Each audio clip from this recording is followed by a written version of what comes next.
Welcome everyone to the global seminar, Artificial Intelligence, Ethics and Regulation. We are waiting for many of you to get in our virtual room. The numbers are a little larger than we will normally expect in this type of seminars, and they are from different corners of the planet. We have heard from people from Japan, people from different countries of Latin America, UK, European Union, and the United States too, without counting India, friends in China, and down under too. So while you are entering, let me repeat some of the issues that I will be saying during the day, that you can submit questions to the panel at any time during the webinar using the Q&A or chat functions. They will be curated, and then at the end of the different expositions, we will read some of them, and the panelists will have the answers. Without further ado, let me introduce you to Professor Colin, who is the Vice Principal for International for the Queen Mary University of London. I could give some of his past endeavors and present ones, but it's too long. Professor Grant has done too many things in too many places, all then at a very high level. So just let me introduce him and to welcome you all. Fernando, thank you very much indeed for your very typically gracious words of welcome. My Lord, esteemed colleagues, ladies and gentlemen, it gives me very great pleasure indeed to extend the warmest of welcomes to AI Ethics and Regulations, a global seminar held jointly under the auspices of the Queen Mary Global Policy Institute, Society for Computers and Law, and indeed the World Bank. Let me say a little more about Queen Mary's Global Policy Institute. We established it in 2019. Its mission is to ensure that Queen Mary's commitment to inclusion, diversity, and positive social change informs and challenges policymaking in any geography.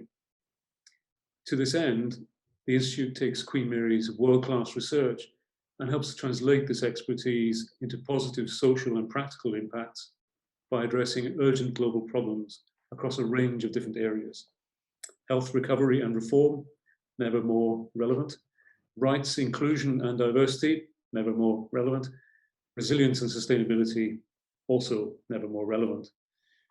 We stand in the Institute and indeed the university for deep and true partnership, and we have held under the auspices of the Institute an exciting range of events during the pandemic with Rotary International, the IMF, UNICEF, Reliance Industries, Centre for European Policy Studies, Social Mobility Foundation, amongst others, on such pressing issues as migration and the pandemic, expert knowledge and science, justice in the digital world, diplomacy in the virtual age, resilience and innovation with cultural value, indigenous knowledge, maritime law, and public health to follow.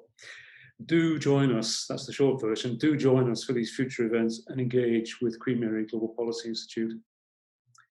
In keeping with the zeitgeist, I will step from this event I step into this event from a Queen Mary event with the Global Federation of Competitiveness Councils based in DC. And there we're discussing resilience and innovation. It does strike me that resilient regulatory frameworks and robust ethical codes are more pressing than ever before as AI, once the realm of science fiction, or so it appeared, seriously extends its reach. I will step, therefore, Fernando and colleagues, back into that event now, hand over to you of the Queen Mary Global Policy Institute. I'm quite sure that the policy expertise of QMGPI, the practitioner insights of Society for Computers and Law, and the global reach and heft of the World Bank will generate not only insightful and inspiring dialogue today, but also in future events. Thank you so much for joining us. And back to you, Fernando. Thank you, Colin, on public, I should say, Professor Grant.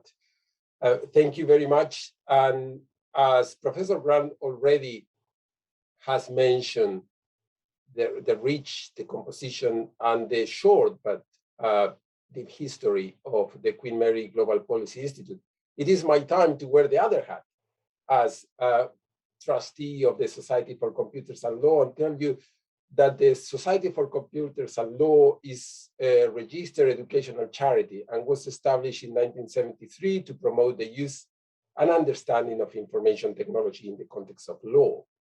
SCL mission is to inform and educate legal and technology professionals, academics, students, and the wider audience on the impact of tech on law and legal practice through the promotion of best practice, thought leadership, and the fostering of a global tech law community.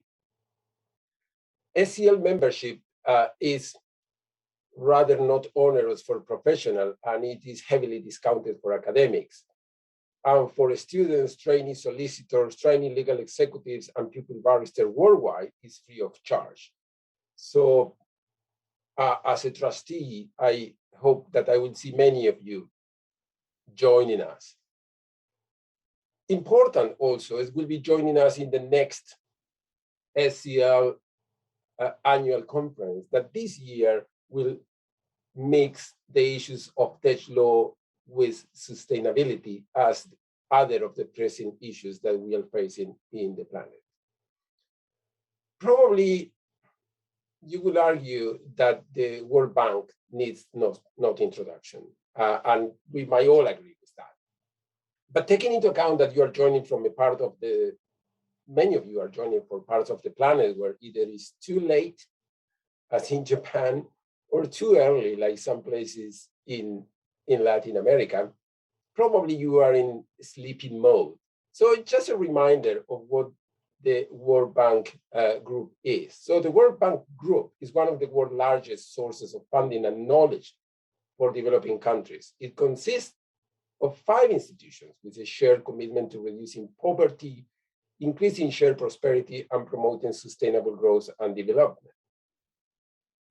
So it came out from that conference in Bretton Woods, 1944, and originally known as the International Bank for Reconstruction and Development, which still is a big part of the World Bank Group and is the one that lends to government of middle income and credit-worthy low-income countries. Then the International Development Association provides financing on highly concessional terms to governments on the poorest countries. The International Finance Corporation provides loans, equity, and advice to stimulate private service in developing countries. The Multilateral Investment Guarantee Agency provides political risk insurance and credit to investors, and the International Center for Settlement of Investment Dispute provides international facilities for conciliation. One of the functions of the group and the reasons that we are here with a very senior member of it is to provide policy guidance to its members and participate in the standard setting in several aspects of the regulatory environment of countries.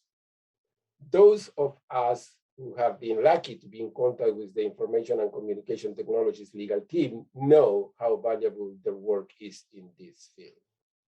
So today here we are in this AI ethics and regulation panel that, if you let me briefly introduce the panelists, again, most of them don't need introduction, but Lord Clement-Jones is the former chair of the House of Lords Select Committee on Artificial Intelligence, currently is the co-chair of the All-Party Parliamentary Group on Artificial Intelligence and consultant to the Council of Europe AI Working Group. Lord Clement-Jones is also the chair of Counsel of our Queen Mary University of London. David Satola is the lead ICT counsel of the World Bank, where he provides legal advisory services on a range of technology and law-related issues, both internally and to the World Bank and externally to its member states. His work spans more than 85 countries. I remember once I emailed, "Oh, David, we need to talk." And he said, "Oh, currently I'm in Kenya." And that is quite normal when you have the lucky to talk to David often. And his advice deals mainly with transaction and regulatory matters related to ICT. Patricia Shaw, Trish, for us who know her, is the Society for Computers Law Chair and CEO of Beyond Reach Consultancy, advising on AI and data ethics policy and government and regulatory affairs. designing AI and data ethics governance for various organizations, and also curating and providing experts for AI advisory boards, panels, and committees. Jacob Turners, barrister, currently barrister on Fountain Court Chambers, former judicial assistant to the United Kingdom Supreme Court, and author of Robot Rules, you might see it here somewhere behind, and co-author of, contributing author to the law of artificial intelligence. Finally, Dr. Julia Ive is one of the newest stellar appointments at Queen Mary University of London. I take the whole globe again to welcome you, Julia, to Queen Mary University of London. What a pleasure and what an appointment we have made, where she's a lecturer in natural language processing, previously a research fellow in multimodal machine learning at Imperial College of London and head of natural language processing at Pangea. Thank you all for being part of this panel.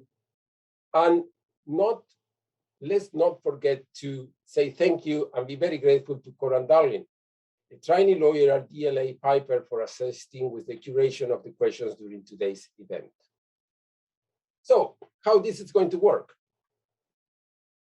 If you are expecting to hear 5 solid 15 minutes each speeches about their views, it's not going to happen, not today, as somebody said in a quite famous, strangely not famous anymore, series a few years ago.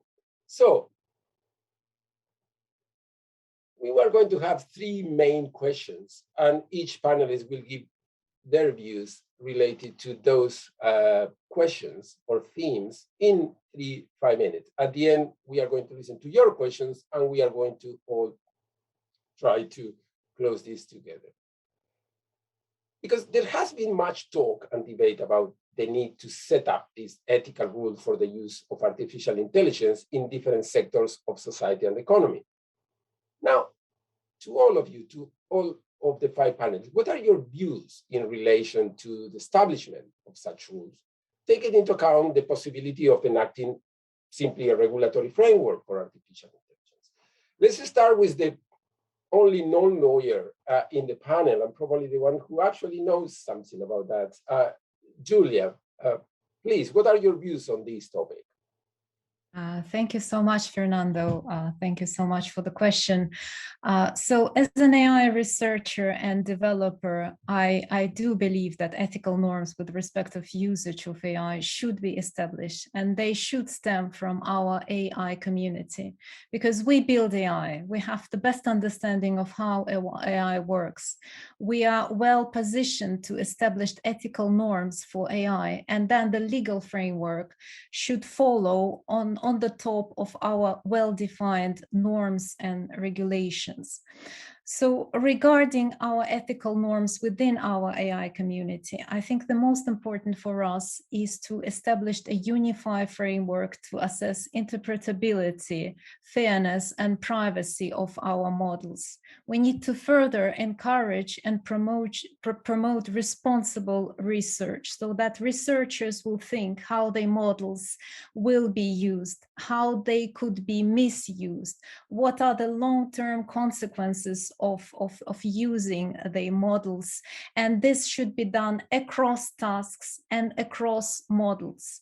So I do not say that there has not been any work done so far. There has been great effort in our community to promote and encourage reporting ethical considerations in AI papers. But I think we should go further. We should really encourage reporting those ethical considerations more systematically across models, across tasks. We should establish certain forms of reporting that should be followed. And of course, also encourage the researchers to report the results of the assessment for interpretability, for fairness, and for privacy. And then, since our AI community, our AI research community is very closely connected to industry, our good practices in research will follow to the industry.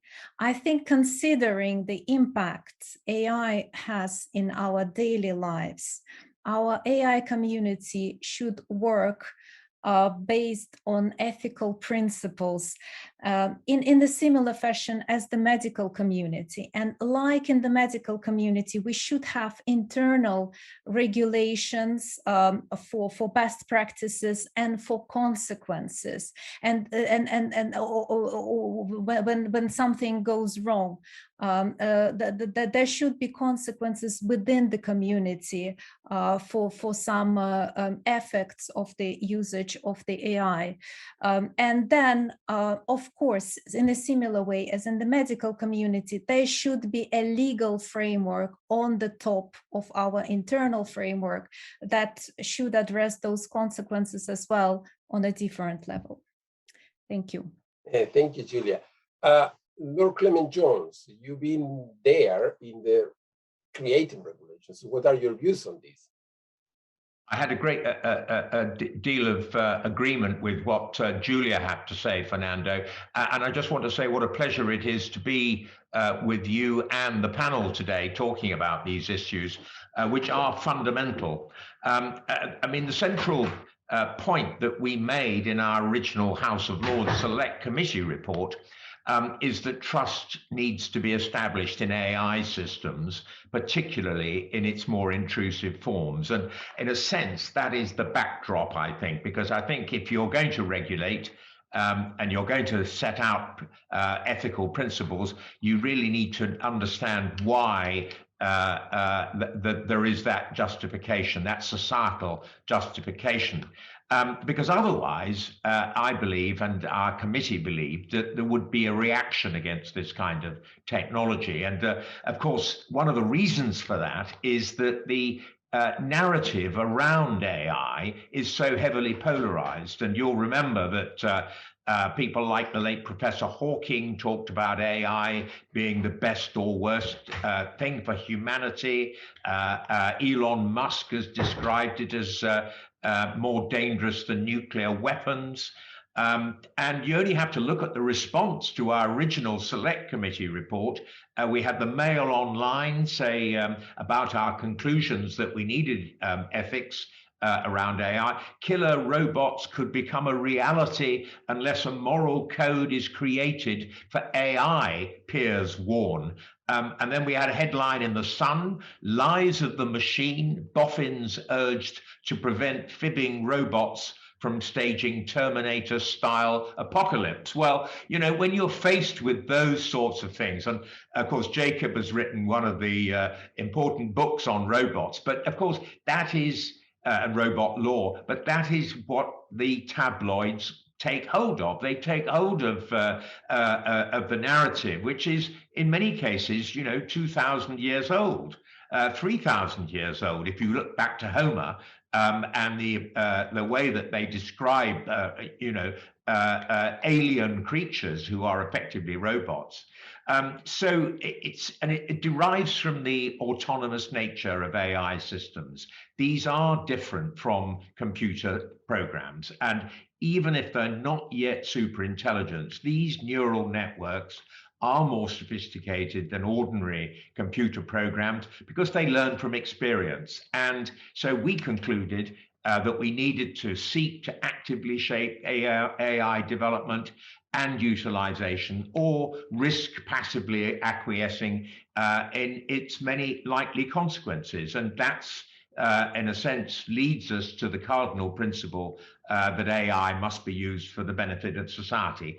And I'm not going to go on too long, but you know, we've been warned about the use of data by people like Yuval Noam Harari, which, in a sense, in a surveillance sense, and used by AI is extremely dangerous for democracy. We've also heard about the bias in data in terms of the training data used for AI decisions. Again, that needs a set of principles to govern it. Transparency is crucial, so we know how decisions are made. And of course, you know, we've all had issues in the UK on the use of algorithms in a number of different areas. So transparency is absolutely crucial. So, you know, at the time, I've welcomed the adoption of international principles by people like the OECD, who very much enshrine a number of these areas, the benefit, the bias issues, the transparency issues, the accountability issues.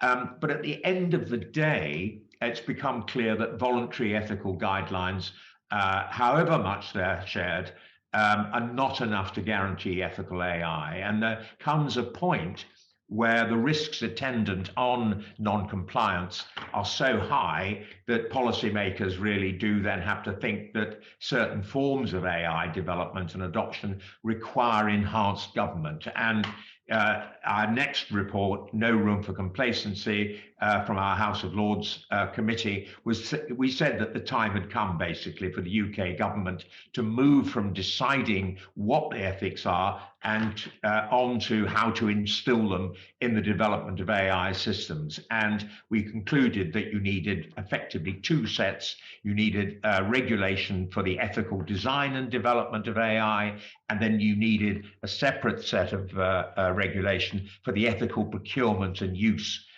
by policymakers and businesses. So I think that in a sense, the stage is now set for regulation, and I know we're going to talk about the kind of regulation that might be appropriate. Thank you, Lord Clement-Jones. Trish, I should say Patricia Shaw, but Trish, in your experience, you've been advising different organizations about this topic. So what are your views regarding this particular question? So from my perspective, ethics is something that's always been a forerunner for kind of change in any society. We've seen it at the gates of some of our Greek philosophers that have guided our thinking for today. On a global stage, this debate has been happening with tech companies for the last 6 years or more even. Everyone's been talking about kind of AI principles for ethics. And we've heard, as we've heard today, terms like fairness, accountability, safety, security, privacy, transparency and explainability, human-centered with human oversight and control and promoting human values. But what I've been seeing is that ethics alone has no teeth. It does not provide consistency, as it can be subjective and determined by context, culture and circumstance. There may be consensus in terminology, as we've seen, thanks to a very good Harvard paper that we've all probably read a number of times.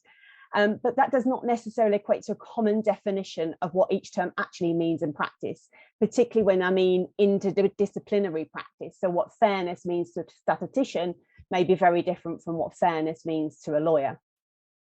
And ethical principles, as we know all too well, I think they're necessary, but they do not provide the legal certainty, nor do they provide the structure for redress, enforcement action, or liability culpability for when things go disastrously wrong.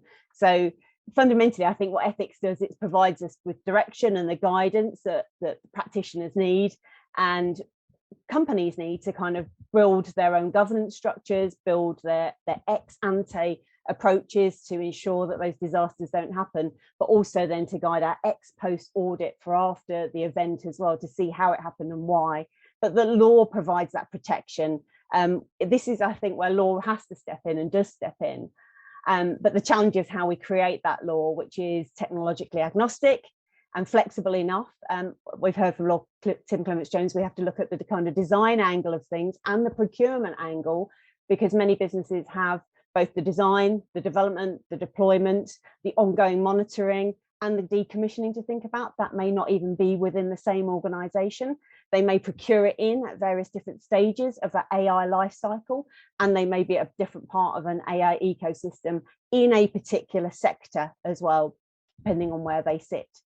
But with coming back to how that law needs to be created, it needs to, as I say, that be technologically agnostic, flexible enough so it can respond relatively quickly to the changing technologies and the changing context, the drift and shift, as we've talked about with some of the data and how that works with the models and the machine learning that we're seeing, and recognizing that AI and data has no borders. So I think this is where we'll be seeing ethics rubber hitting the road as we come to see substantive laws, procedural laws, hard and soft law being created. And from my perspective, all these facets are needed fundamentally to make up the regulatory framework that AI, we will see raising up with regard to AI. We're seeing some of this with the EU already. I think the EU has made quite a brave and bold move in this race for AI regulation. I'll be really interested to see David's perspective from the Washington side of the pond on that. But there's this kind of AI regulation where they aim at addressing that uncertainty head on, but not just addressing that uncertainty because of it's trying to build law, but to Lord Clement-Jones's point, Tim's point, if you can build trust through creating those clear ethical boundary lines for business and safety and protection for society, citizens and consumers, this utilizes ethics as a competitive advantage within a marketplace. And I think this is where it's good for business and good for society as a whole. And this then also drives greater innovation. We saw some of these kind of innovations, if you think very basically back to curb cuts that were addressing accessibility, but all of society benefit. SMS texting were designed for a specific unique scenario, but yet all in society benefit from it because of those innovations. So if you can build trust between those who innovate and create AI and those who procure AI and those who deploy AI and those impacted and influenced by AI, you can ultimately increase adoption of AI. So law then doesn't just become a tool of the consumer citizen protection, but actually an economic incentive. And I think this is what we're seeing with the EU at the moment and the AI Act. The challenge for the EU in this next phase, as it will be for any economic bloc or any nation state looking to implement AI right now, is what are the enabling conditions to make AI regulatory frameworks work, both the ethical elements, the soft law elements, and also the hard law regulatory elements. And I'm hoping we'll talk more into this over the course of the conversation today, but we'll need to be seeing things like computing power, increased access to data in a citizen respectful and data protection and privacy preserving way, education, infrastructure, interoperability, investment, research, talent, both attracting it and retaining it, and tools also to make those ethical outcomes that the legislation desires a reality. And from my perspective, those tools that we're seeing are things like standards and AI audit. Thank you, Trish, for your always very clear explanation. Well, as we mentioned on the other side of the Atlantic, David Satola, internally we said our man in Washington, ICT lead counsel of the World Bank. What is the view from the global perspective that the World Bank may give? Well, thank you, Fernando, and thank you, Queen Mary, University of London, for inviting me here today. I look forward to the discussion and to the later sessions that we have. I do need to say, first off, that the views that I'm going to express here are my own and not necessarily those of the World Bank, so got that out of the way. We've been dealing with technology and regulation for decades at the World Bank, and I think one of the lessons that we can learn in whether and how to regulate artificial intelligence is to borrow perhaps from past experience in dealing with technology regulation, especially new technologies as they come on board. In doing so, however, I do think we need also to, as previous speakers have said, differentiate between the ethical part and the legal and regulatory part. I think there, as others have said, there's a relationship between the two. But if we try and use an ethical framework to impose a regulatory solution on AI, we might get a weird result. Likewise, if we only resort to regulatory approaches and miss out on the AI part, what should be done, we might also get some weird results. So firstly, I think we need to break it down. What is AI and look at its piece parts. I mean, artificial intelligence is often referred to or thought of as kind of a monolith, but we know that it's not. You have artificial intelligence and machine learning for different kinds of issues like climate change. You have it also for kinds of these high risk issues that Lord Clement-Jones mentioned, judicial sentencing, profiling for loans and things like that. So I think if we applied the kind of regulation that we'd want to see in the climate change context where there isn't really personal data involved to a situation or use of AI that relied heavily on personal data, we'd get strange results and vice versa. So we do need to, I think, as I think was behind the EU proposed regulation, look at what the different AI uses are, evaluate them on their own terms for purposes of risk, and make sure that we're applying the right remedy to the right issue. Likewise, I think when we refer to regulation, it can mean different things to different people, and I think we need to understand, as Patricia just mentioned, what the purpose of the regulation is. Is it to incentivize industry to innovate? That implies a certain kind of regulatory track. Is the regulation in order to fight against discrimination or discriminatory results? That's a different kind of regulation. Sometimes those regulatory objectives can be at odds with each other. There was a very good paper recently by the Ada Lovelace Institute that really broke down what some of these regulatory responses could be and how they would apply in different circumstances. But Lord Clement-Jones mentioned one thing that I think is inescapable about AI, and that's the sort of black box nature of it. We don't really know what happens in the AI system. And so what we're searching for, I think, are issues of transparency and accountability. And those are all good things, but they don't necessarily apply to other kinds of technology. So we need to focus on what those mean in the AI context. I'd like to wrap up this portion of the discussion by saying that the objectives of AI, whether it's to promote good use of data. Again, I rely on the climate change example because it's one that, looking from outer space at rock formations don't involve a lot of personal data, to contrast with some of the other AI systems which cause us concern. But understanding how these systems work is really important. However, I think regardless of whether it's in the climate change context or in the personal data context, the contestability of the AI system is what will make it trusted. And so whether we need to know for each kind of AI system and each kind of application where the pressure points are about trust. And I think that that's really important, and that might be different in different contexts. And finally, I don't know if we're going to get a chance to talk about it today, maybe at a future session. While we can talk about what makes good regulation or a good ethical framework, I think we also need to talk about capacity building at some point. And it's great to have a great regulation. It's perfect on paper, but if the policymakers, if the lawyers and judges and the prosecutors aren't up to speed about what's involved, how things work, what the technology is, then the regulatory framework can be a bit hollow. So I think at some point we need to address that component of regulation, which is capacity building. And with that, I'll leave it and back to you, Fernando. Thanks. Thank you, David. We will talk about that, about capacity building. And just before giving the floor to Jacob, just one mention that David several times mentioned that the future sessions, yes, this is the starting point.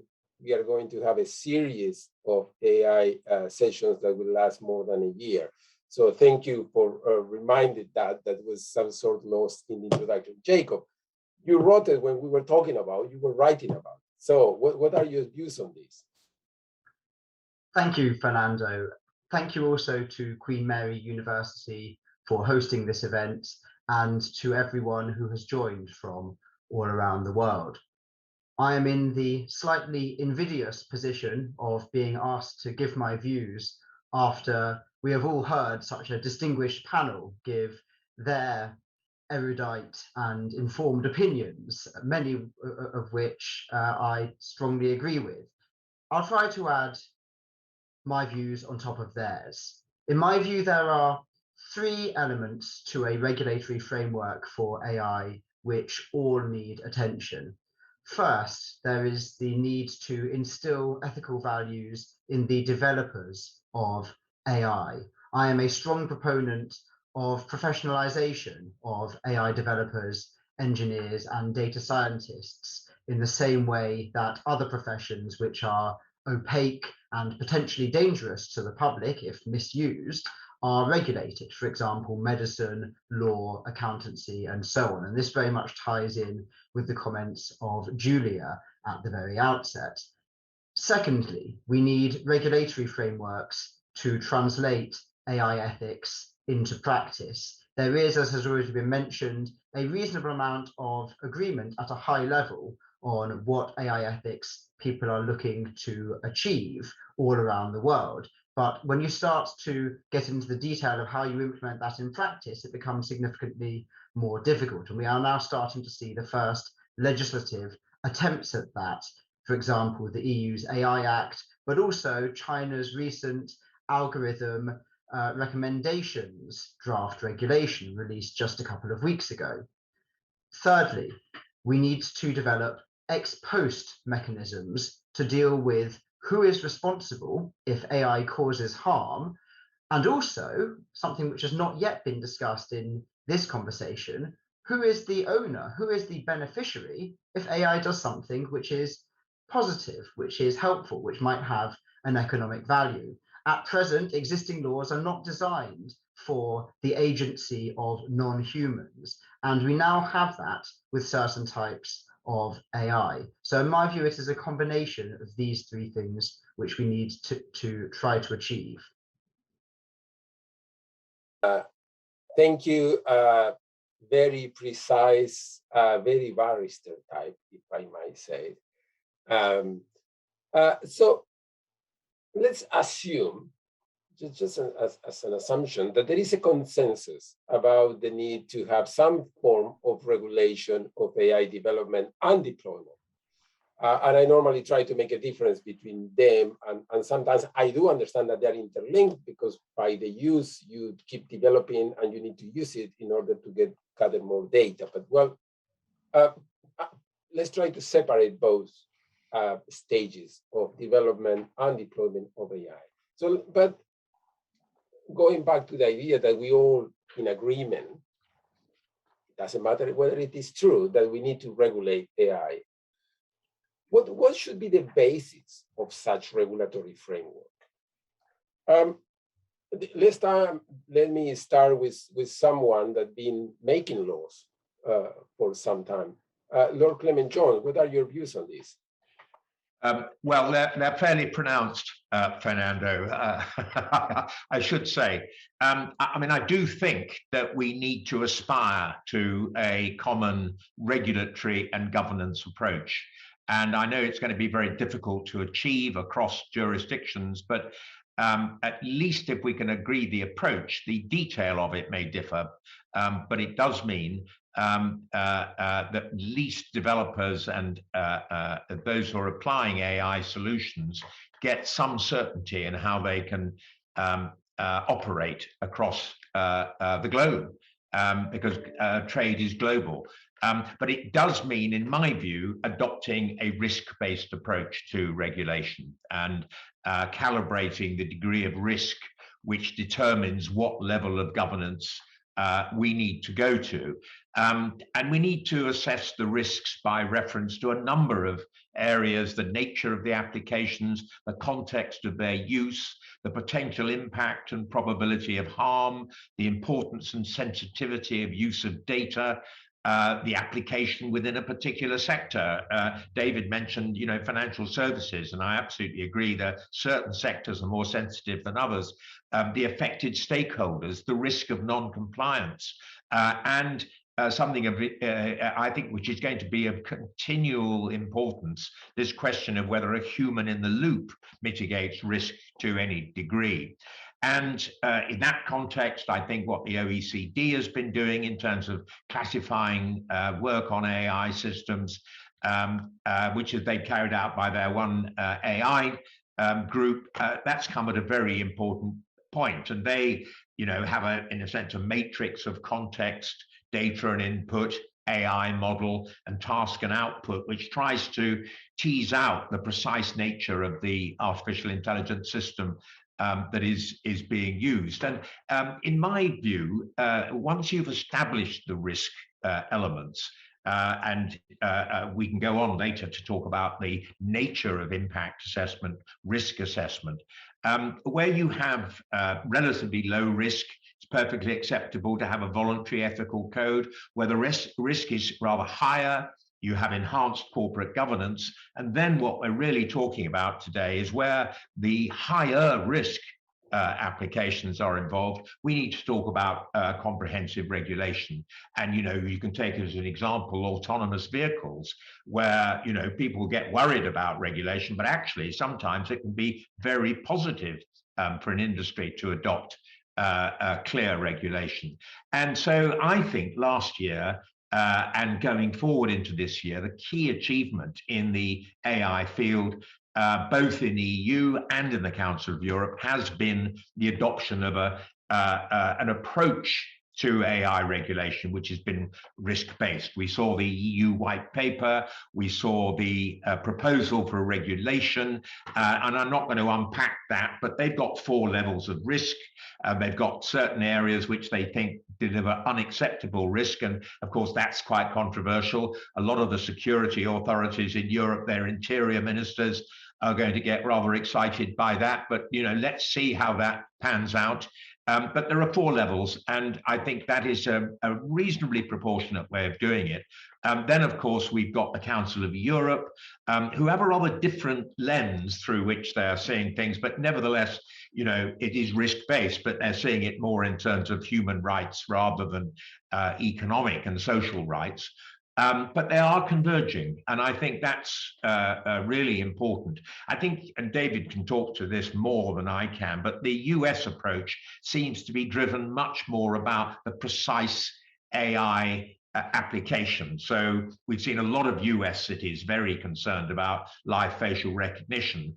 We've seen, and there's a bill in Congress, we've seen concern about algorithmic decision making, and we've seen a bill in Congress to that. I think that's fallen now. And of course, there are a lot of concerns about other particular technologies, deep fakes. We saw some University of Washington research showing former President Obama making a completely fake speech using deep fakes. So I think there is a different approach in the US, which we're going to have to see how that works out. And the UK itself is at a crossroads. We've got an national AI strategy coming out next week. On Wednesday, I believe. Will they be saying, what will they be saying about AI regulation? And so there is a real crossroads. How much of the EU approach will they adopt? The Council of Europe, we're full members of the Council of Europe. We've contributed to the feasibility study, which came out last December, which advocated for a binding convention on AI regulation. So I think the debate over hard and soft law in this area is by no means concluded, but there's no doubt that pooling expertise at international level, I think, will bear fruit. Thank you, Lord Clement-Jones. Trish, again, you've been around different kind of organizations. So should the proposed regulatory framework be risk-based, as Lord Clement-Jones suggested, principle-based, or any other base? It's a really interesting question. And I think we've seen a global conversation that's been driven by kind of AI ethics. And in that, we are seeing, and we're increasingly seeing, that certain key outcomes are what are desirable from any regulation, or desirable for prohibition in a particular area of where we've seen regulation. We have already got a number of rules-based, risk-based, rights-based, principle-based approaches in regulatory frameworks, some of which will be impacted by AI as well. Just to say, AI doesn't sit on its island on its own in isolation. It will apply to the sectors where these kind of rules and ramifications sit. But we've seen those kind of previous different types of structures being applied and demonstrated in spheres of financial services, equality, health and social care, medical devices, and personal data. But AI will be drawing upon all these elements. And just to something that David said about capacity building, I think whatever we do next, will be subject to capacity and competence building with our legislators and our regulators, because as stands, the legislators and regulators themselves may be quite unclear as to how AI operates, why it even operates, or even kind of agnostic to kind of the technical nature of it and what goes on under the bonnet. And I think we need to really be upskilling them so that they do know and understand what's going on underneath the bonnet before we apply the ethical principles, our data protection principles, our human rights-based principles, our non-discriminatory principles to this scenario. And then I think what we need to be seeing is that we've seen some evidence of kind of government organisations of taking AI and putting on the market and putting it into services. They have weighed up the risk and impact before it's gone to market, and that's quite a useful tool to help understand the ramifications of what the AI is doing. But I think fundamentally, if we go back to the core of what's happening here, it's about outcomes, and it's the outcomes that are the desirability. Hence, I think we've seen some of the prohibitions at the EU level. They talk about certain AI practices, but they're application domains that are being prohibited, the outcomes of which, people being surveilled or people being categorized in a certain way that will give them access or closure to certain types of services. So I think where we're seeing that, I would think an outcomes-based approach would be the most appropriate, albeit that we will draw upon the lessons we've learned in other regulatory areas, particularly on the risk side of things. Coming back to the outcomes-based piece, I think this is what has made the EU AI regulation so bold. Yes, it is a risk-based element, but I think what it's talking into, as I say, is these kinds of outcomes that are not acceptable to a European society. It's been quite clear about that. It's also been quite clear about the kind of the European context, the European cultural approach to AI regulation and how it's justified through European Union values. And let's be mindful of where that comes full circle again to the ethics. It's because they're saying that they put the respect of fundamental human rights of European citizens and human flourishing and safety up front and first in how they're going to regulate. So we're drawing on all of these lessons that we've learned. I think categorizing it clear-cutly as a risk-based approach or a principle-based approach is too hard and fast for me. I'd like to call it an outcomes-based approach of being the appropriate version. Thank you. Thank you, Trish. So understanding that the idea is not to give personal view as the view of the World Bank, but let's imagine that the World Bank is going to advise a particular country on these matters or on regulatory framework for AI. So will it be risk-based, principle-based, or what on David's Satola's views? So again, building on what the other speakers have just said, let me emphasize, I think that we're in a situation where one size does not fit all. And I think there's a propensity to fall into a discussion about regulation as being a thing. I'm not going to take sides on whether it should be principles-based or risk-based. What I want to talk about for the next couple of minutes is the process. So how does one make regulation? And I'll borrow the metaphor of the sausage making machine. Really, people don't really want to know how a sausage is made, but it's important to know how that machine works to get the product at the end of it. And I think what we need to do is look a little bit at the process of making laws and regulations. I'm a big fan of a concept that arose during the early days of internet governance called multi-stakeholderism. Multi-stakeholderism is a concept that everyone who's involved, everyone who has a stake in the outcome is at sort of an equal footing around the metaphorical table. So whether it's a government, the private sector, NGOs and CSOs, academia, the technical community, they're all part of a process to understand how the thing works and then how to make sure that it continues to work, which is what we're, I think, talking about with regulation. If we start with some basic principles about trust, and we've mentioned these already in this discussion, we want trust in the system. The systems are no good if people don't trust them and if they don't bring their data to them. The systems need to be in some way contestable. so that engenders that trust.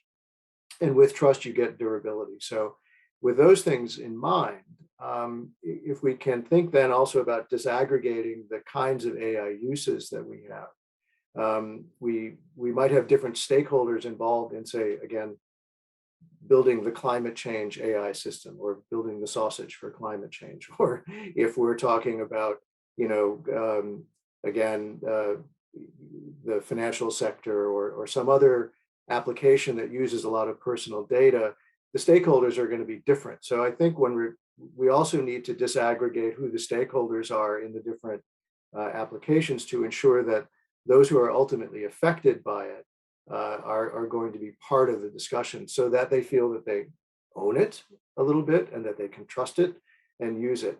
And I think maybe later in the discussion, we'll get to another sort of pet issue of mine, which is about interoperability. And I think that happens more in the state-to-state context, the regional context, the international context.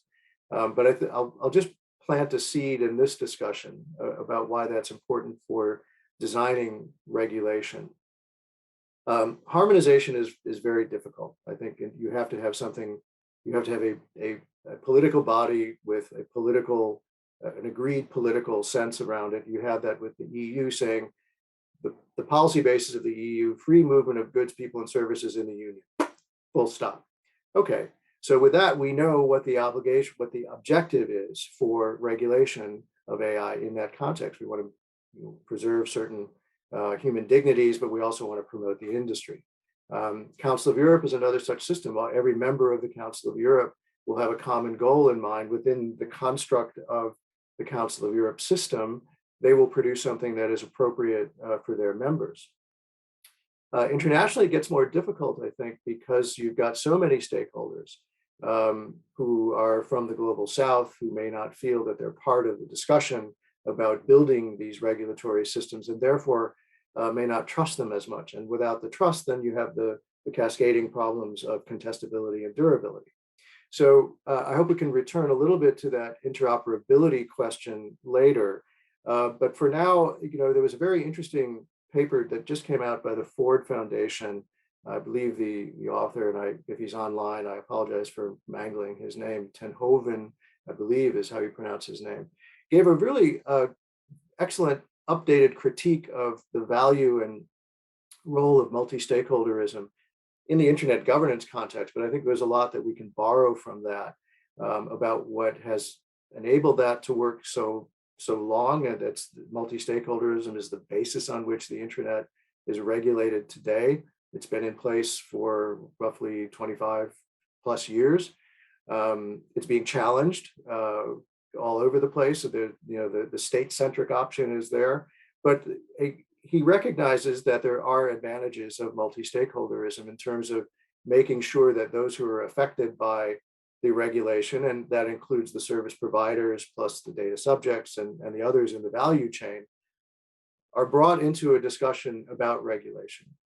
And to go back to our very early discussion today, when we have to look at these different AI systems and processes in their own right, if we try again to apply a regulatory response that might be appropriate for an AI system that doesn't use data protection to a AI system that is highly reliant on personal data, then we're going to get a weird result. So I think that there's probably something that we can learn from the consultative process that's at the core of multi-stakeholderism to ensure that whatever regulation we come up with, whether it's principles-based or risk-based, is going to be fit for purpose. Thanks.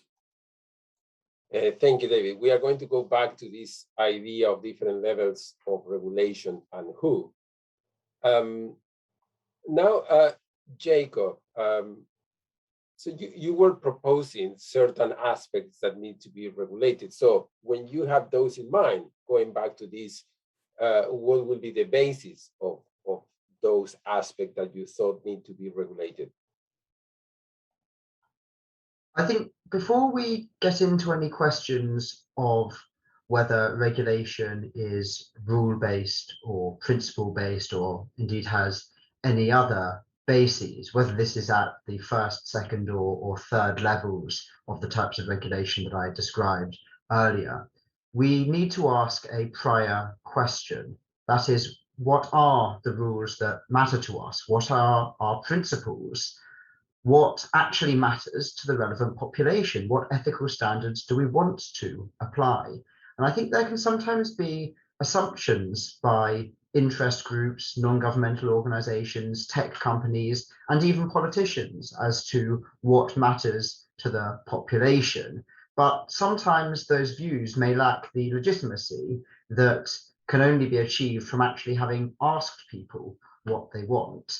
And this is a particular danger for artificial intelligence, because as a new technology, people may not necessarily have clear, consistent, and informed views as to what regulatory balance they want to strike. And the newspaper headlines, which Lord Clement-Jones read out at the beginning of our discussion, are a good example of how people might be influenced by scare stories and descriptions of AI that may not represent the reality. So in my view, it's very important to ensure that any system of regulation is informed by consultation of people, not just in order to find out what matters, because the views of politicians may actually be the same as the views of the population. I'm not saying that the views are inaccurate, but unless you ask people, you don't get the legitimacy of having had that discussion with them.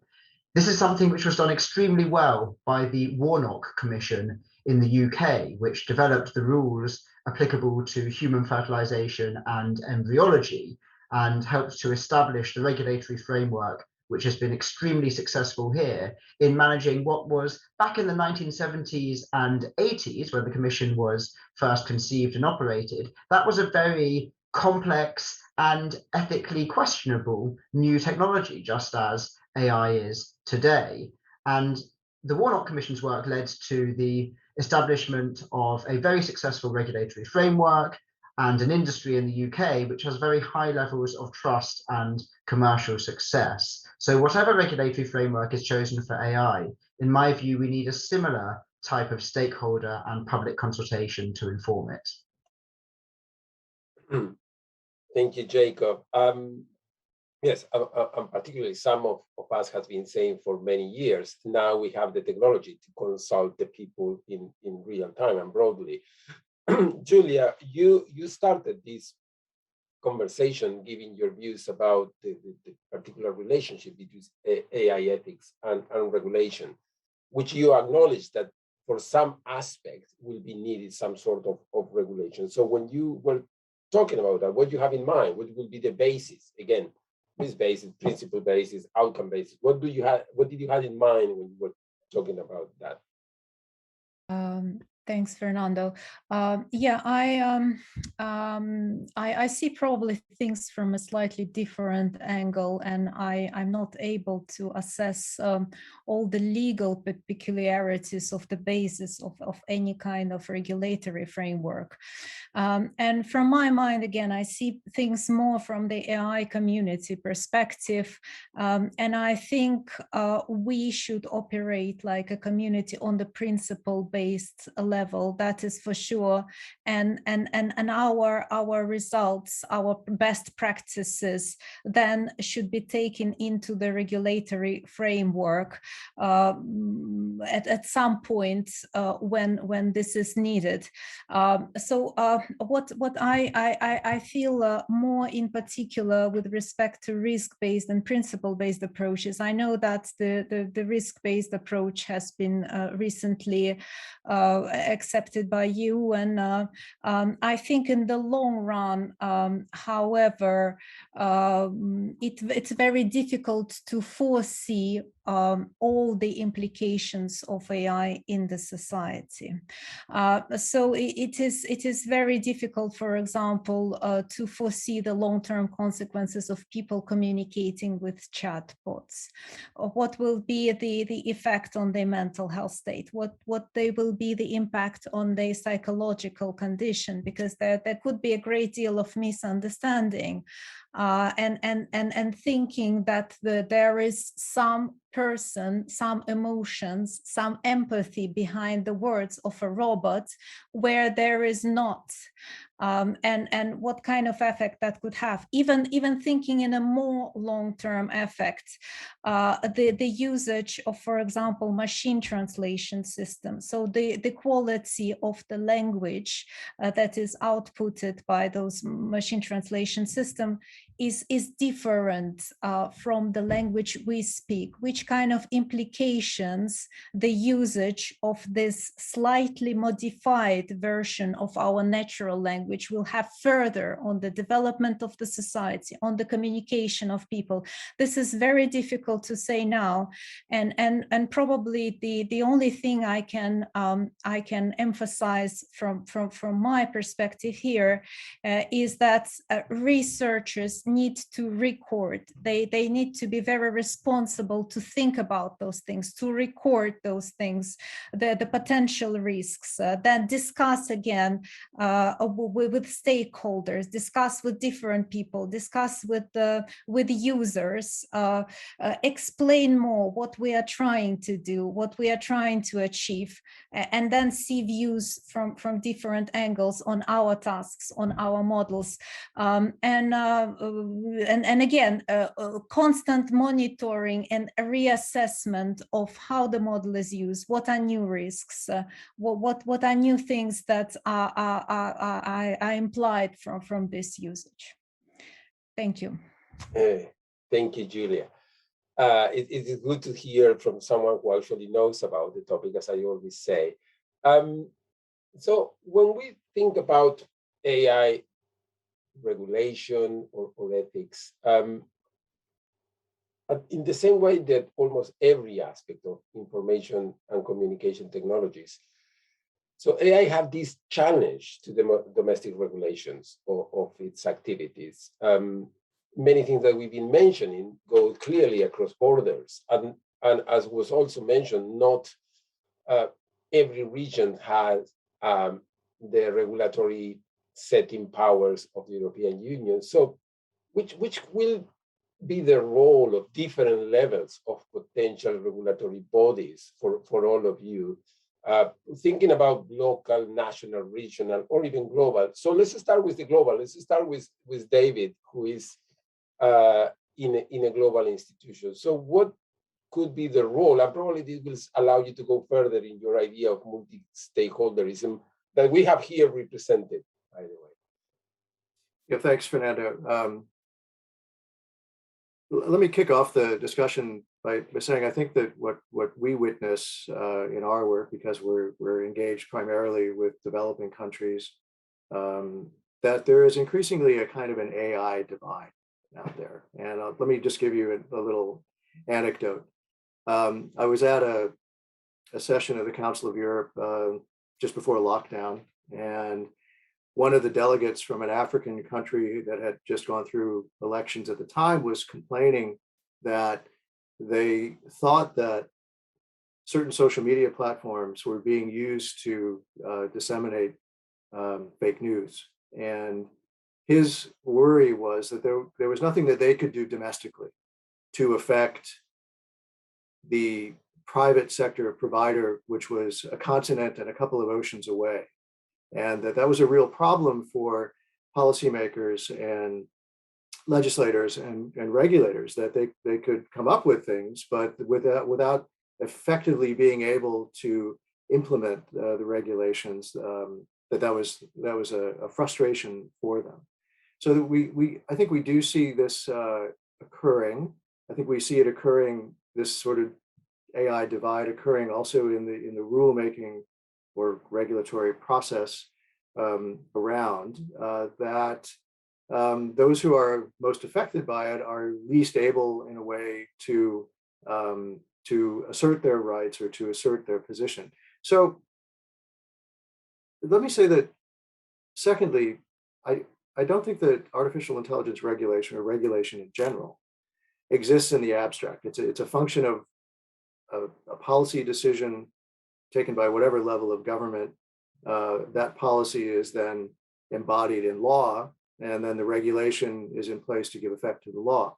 So we've seen in smart cities development around the world that at local level, the municipalities have policies that they are invoking that involve the use of artificial intelligence.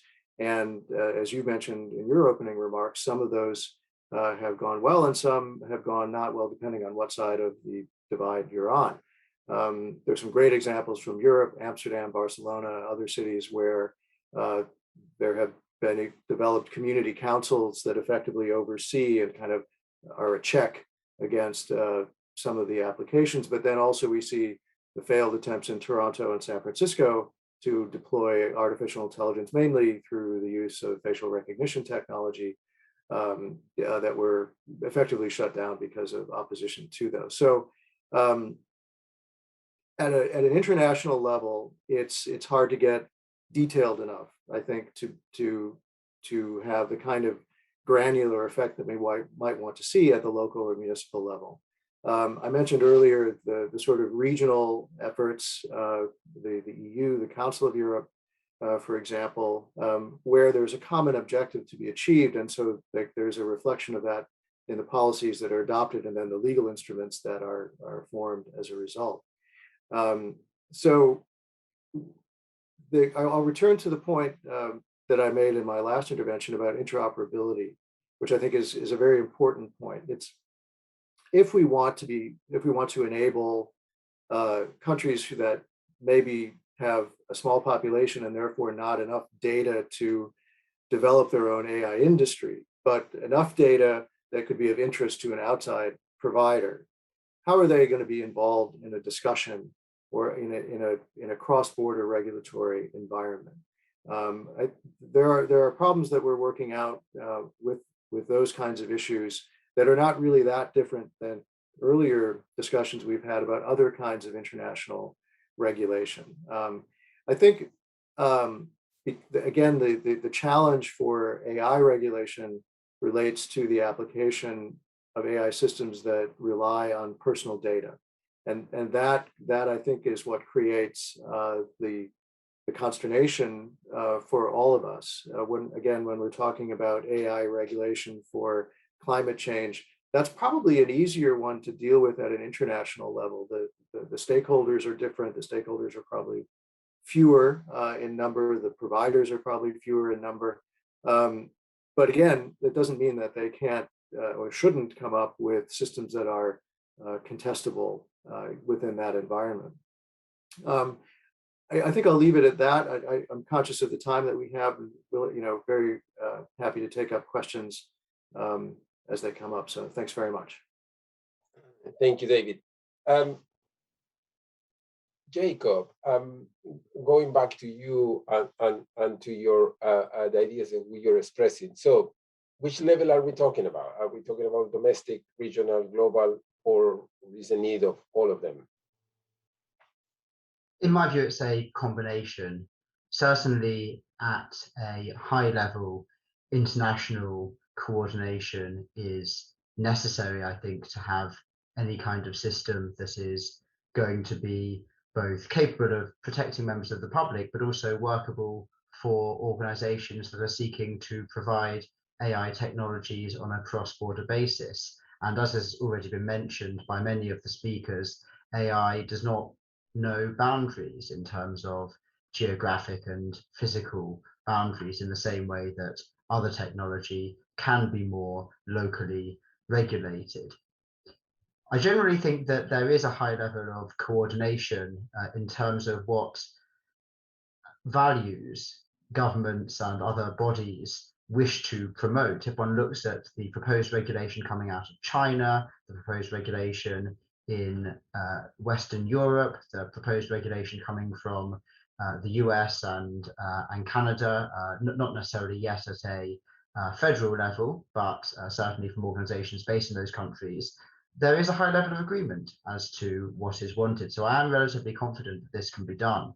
Sometimes there is skepticism as to whether any international regulation can be possible, but the World Bank and the International Monetary Fund and the various Bretton Woods institutions and norms are a good example of how that can be done. There are other examples, for example, the way the internet is regulated, certainly the underlying code, it was famously said, code is law as to the internet.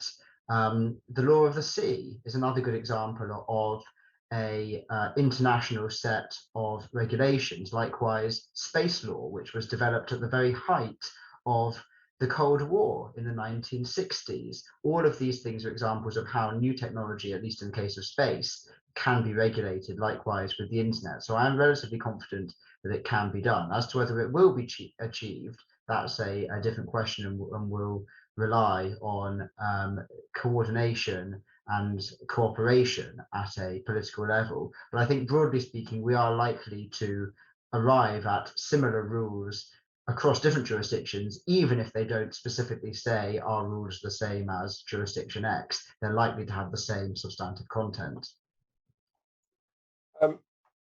Thank you. Let's go back to Julia, because every time that you participate, Julia, you mentioned the community.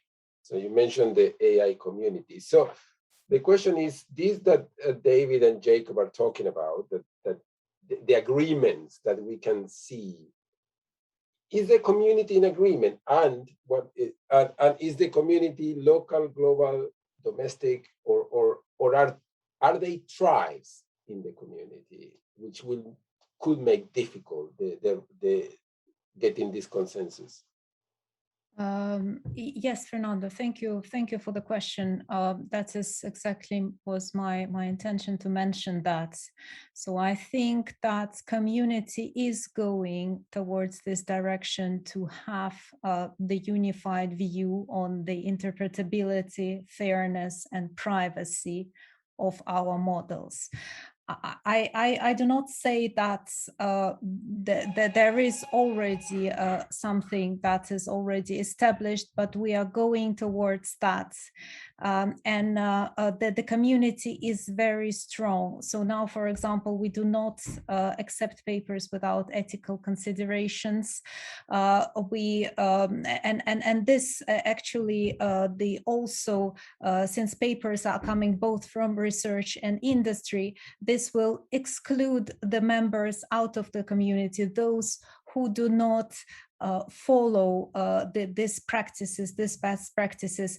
And I think that will create a very nice basis for international scope of regulations, of norms, because simply those who will not follow, they will be not inside, they will not be recognized as somebody who does proper good research, who does proper good models.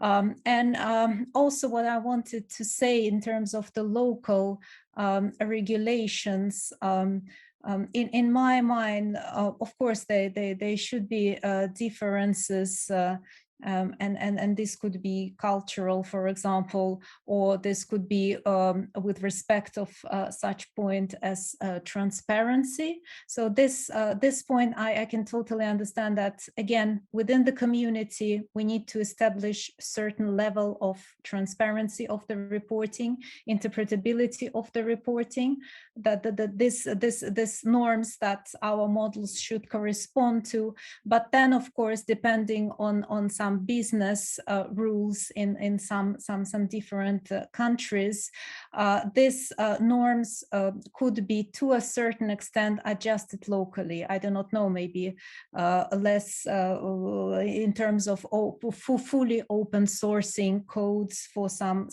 beginner companies, things like for startups, for example. So that's how I see things. That's how things for me go on different levels. Thank you. Thank you. Trish, so if we follow this logic that is being built, the community is building certain consensus. Jacob suggests that different countries are doing different things, but at the end they are doing the same, or at least based on the same principle. How do you see this actual interaction? I mean, you are quite hands-on in the actual regulatory framework of different places. So how is actually happening at different levels, according to your view? Well, I definitely see different levels, just to be clear. I see it very much as an ecosystem of regulatory and non-regulatory measures in that approach.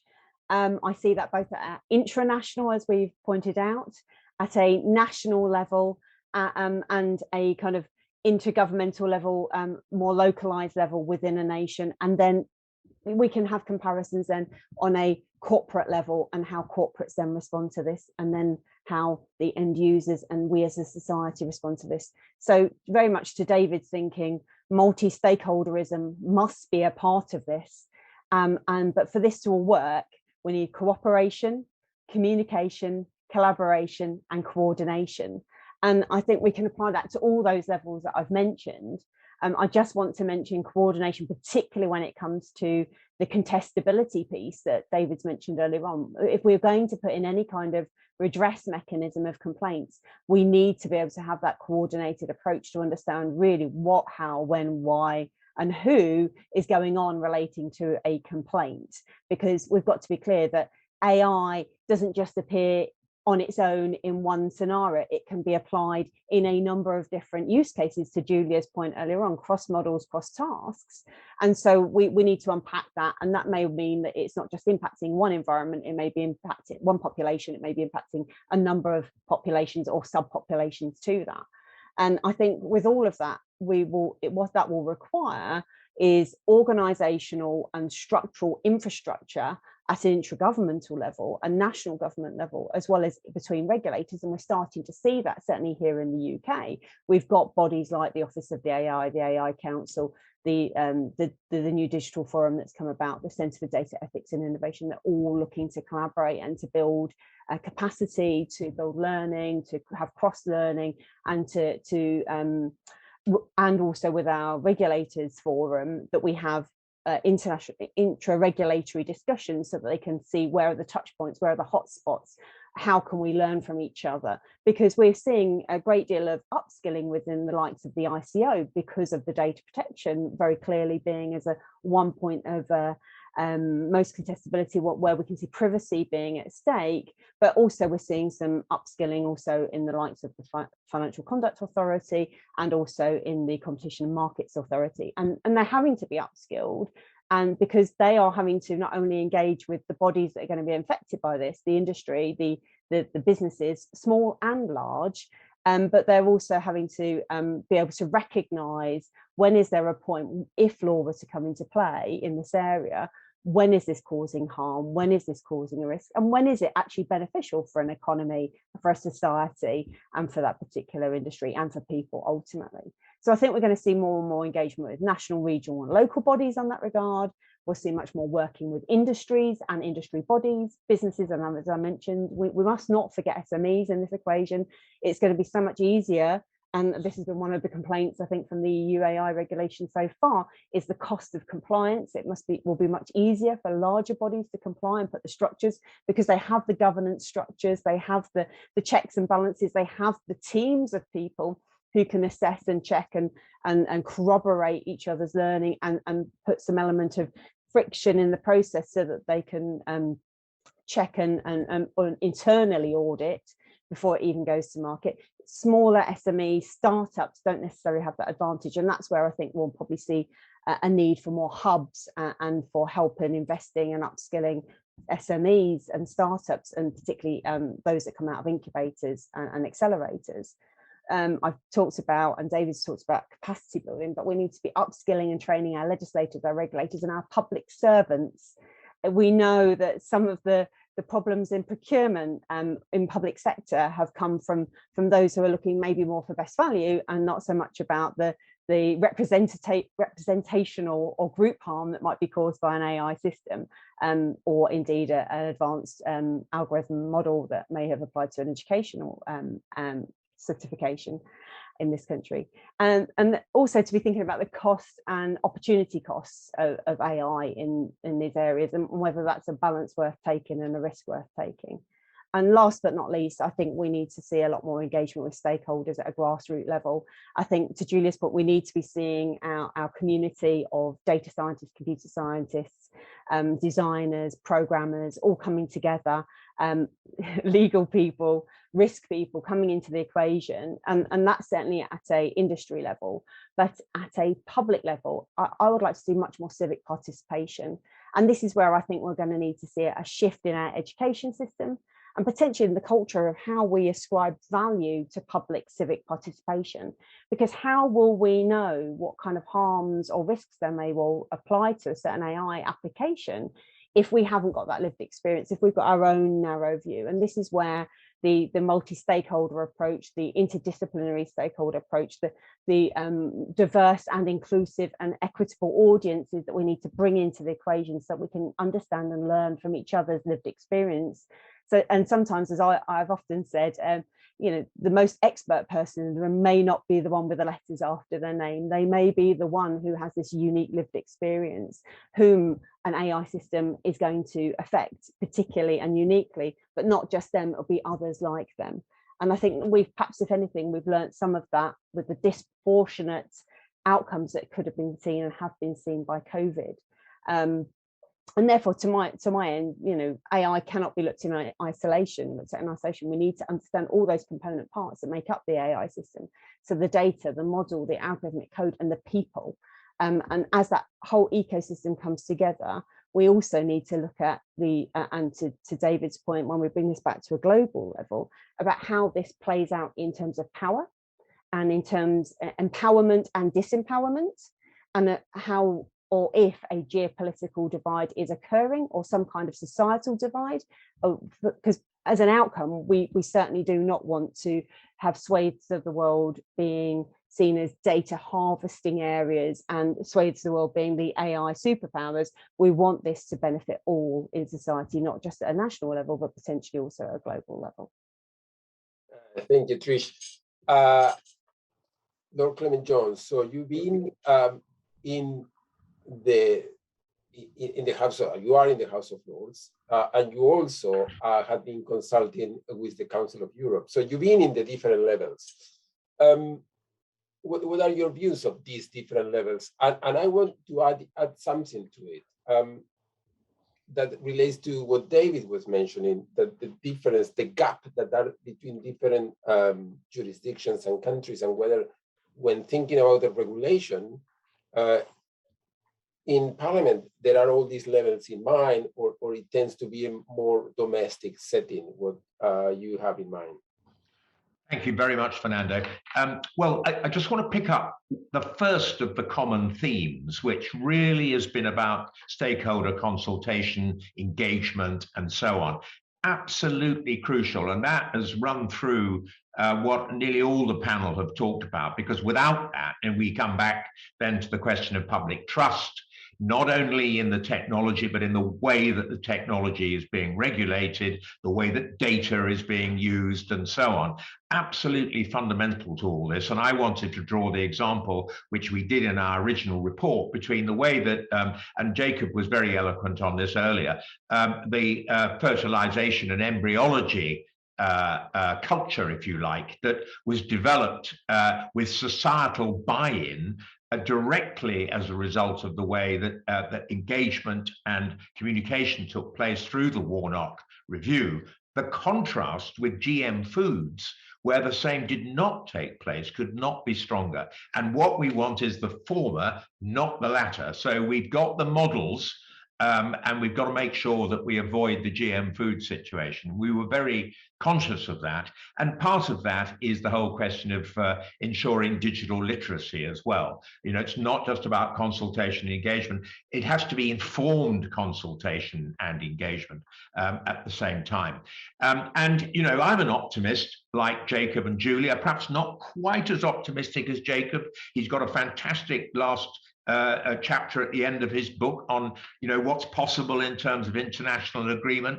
But I am probably more a glass half full than half empty, and because some good work has already been done, and the OECD is, you know, on track The Council of Europe is on track, but the elephant in the room in many ways is the US approach to data. You know, it's very balkanized. It's very much by state, state by state. You know, California, you know, has our similar protections to us, others don't.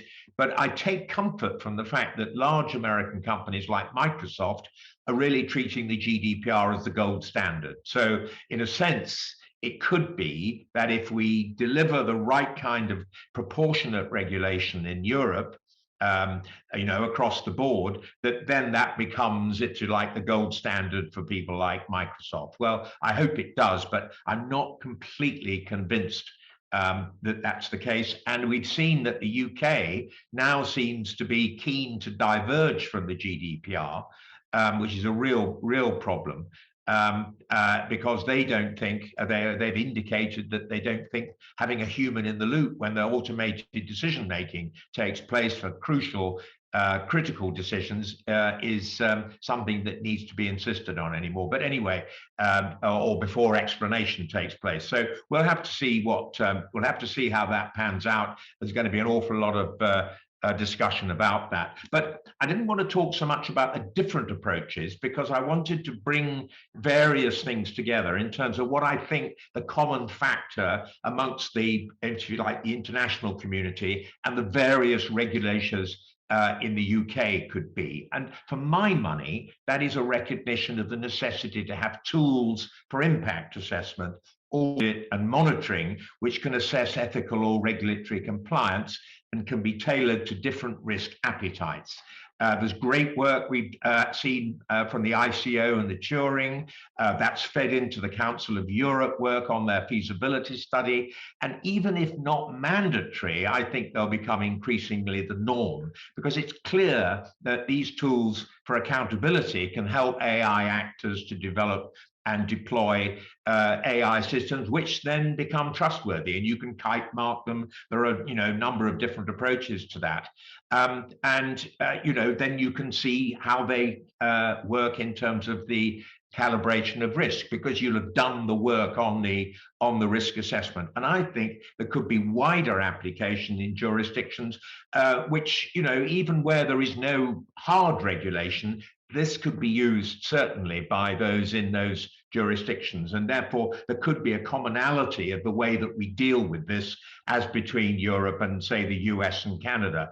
Canada has adopted a risk assessment approach to algorithmic, to automated decision making, and that is an extremely interesting approach. So I think it's possible. I think the other common approach between our regulators and the international community could be sandboxing. Sandboxing is an extremely useful way of regulators, in a sense, feeling their way into new technologies, keep making sure that there is oversight, but that innovation can take place with less risk, in a sense, to the consuming public and the client. Trish mentioned the skills of the regulators. I think that's really important. We've got a very important development in the UK, which is the creation of the Digital Regulation Cooperation Forum between 4 regulators, the FCA, the CMA, the ICO, and what's the 4th one? I can't remember the 4th one, but they're all crucial to, Ofcom. So they're all crucial in the digital world, and this is already bearing fruit, and it's an encouragement to legislators to insist that there are no black boxes in social media or elsewhere, because they know that our regulators are developing the skills to be able to make that assessment. So there's nitty-gritty work being done according to a common set of international principles, and I hope that that will be, even if we don't get to the nirvana that Jacob wants to see, that we will have those practical tools put in place in the meantime. Thank you very much. As always, time is a tyrant, and we have reached the allocated time. There are plenty of questions. We will find a way to address them in writing. Always sounds very strange. So the video of the whole session will be available in the SCL learning platform. Then snippets of the different interventions will be available in the QMGPI website and different social media, and of course will be offered to the World Bank if they want to upload it too. So the questions also will be taken into account for the next session. The next session will be in December and will be about artificial intelligence and human rights. We already have the confirmation, the International Bar Association and the Turing Institute as participants. So looking forward to see you all again. Apologies to all those very good questions. We are keeping them.